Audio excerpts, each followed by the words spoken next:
that was the idea. So I came back to China and say, I want to resign from my school. You were a teacher? I was a teacher. I've been teaching in the university for 6 years. So I said, I want to do it. I invite 24 of my friends to my apartment. After 2 hours of explaining what I'm going to do, internet, and 23 of them say, forget it. He said, this thing never worked because there's no such thing called internet in the world. You know nothing about a computer, so why you want to do this? And only one people, he said, Jack, if you want to try it, just to try it. But if there's something wrong, just come back. And after a whole night thinking, I say, I still want to do it. Because most of the people, they have a fancy ideas in the evening, but in the day, when they wake up in the evening or in the morning, they go back to do the same job. We have to do something different. So from there, the problem is that we have to find a solution that how we can be a company can live and long and healthy as long as like a Mercedes-Benz and a Siemens.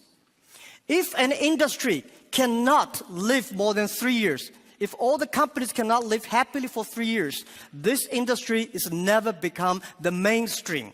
This industry can never become the D economy.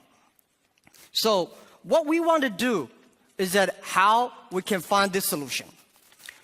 The world is changing so fast. Most people don't realize what is IT, what is internet. We are moving very, very fast to data technology. IT technology and data technology, it's not a technology difference. It's the difference of people, the way people think, the way people deal with the world.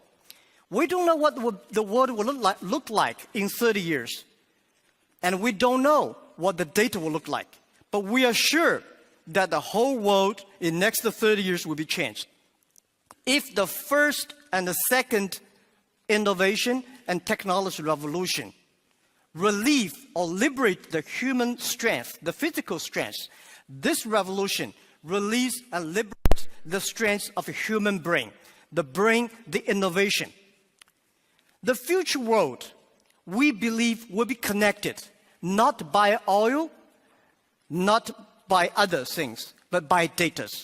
The future world, the business is C2B, not B2C. C2B is consumer to business, not business to consumer. Because you have a lot of data, because of the data, the manufacturer must do customized things. Otherwise, manufacture will be very difficult.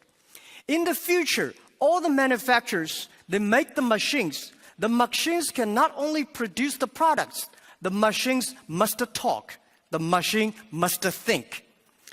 And the machine is not going to be supported by oil, by electricity. The machine is going to be supported by data. The future world, business will not focusing on the size. Business will not focus on standardization and the power. They will focused on the flexibility, nimbleness, customization, and user friendliness. And also, I strongly believe the future world, we are going to have a lot of women leaders because in the future, people not only focus on the muscles, powers, they focus on wisdom, they focus on careness and responsibility.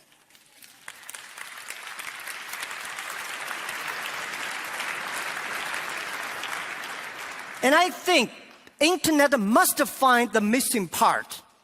This missing part is how the clicks and the motors can work together. And how we can making sure in the next 30 years, the internet and the clicks and motors can work together. Only where clicks and motors can work together, internet companies can survive, can live happily for next 30 years. And if that day comes, that day we called D economy.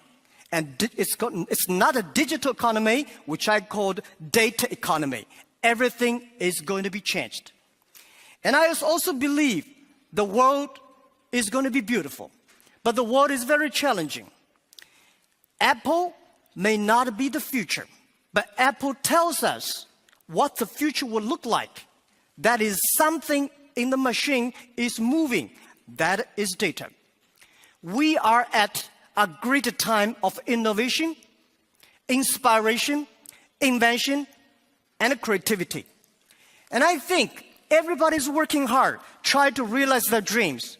Today you see here are real world workers, truck drivers, and game players, and also all these senior people. Everybody in the